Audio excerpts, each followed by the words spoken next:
Part 4 and the final video on the series on the Kloof Pass covers the final 4 kilometers from Bain's tunnel to the end of the pass on the outskirts of Wellington. If you intend driving this pass, we recommend that you watch all 4 videos sequentially to gain all the relevant information pertaining to safety, history and tourism. A substantial part of the Wellington Museum is dedicated to Andrew Murray and his vision. His far-sighted and pioneering approach to higher Christian education for girls, based on the Mount Holyoke principle of head and hand and heart, made him forever immortal. A further reason for this was his holistic and, at the time, radical approach to education.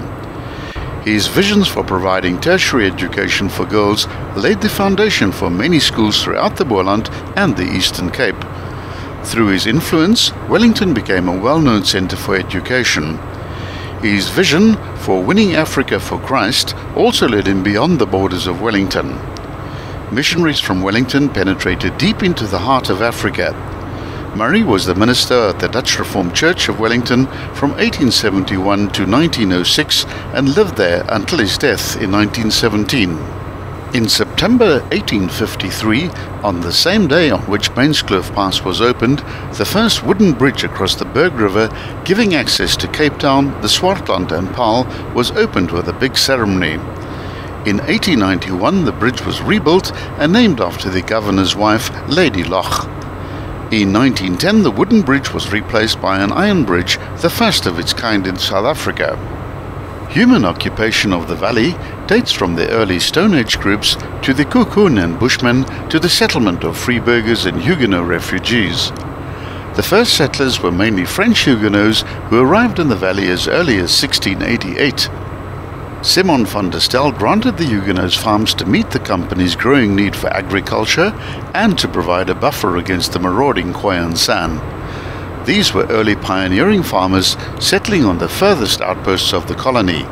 They gave the valley its most appropriate name, namely the Limit Valley, used to about 1695. Finally, the bends and corners come to an end and the road straightens out and levels off a bit at the crossing of the Leeuwtuinsrivier next to the Suiderkruis and Antoniusvlei campsites. Another steep but straight descent follows through tall rows of blue gums, then curves past a well-known local winery before descending finally past a farm dam.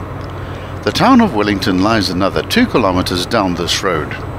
Besides the name Limit Valley, the area was also known as Val de Chiron or Wagenmakers Valley, towards the end of the 17th century when the French Huguenots settled here.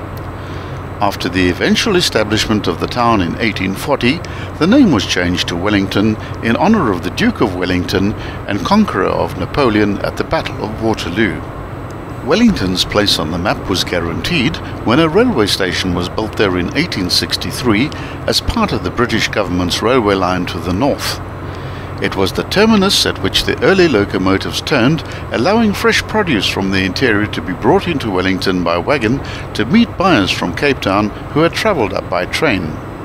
The town's rich heritage spans more than 3 centuries, from the first title deed signed by Willem Adriaan van der Stel in 1699 to the present day.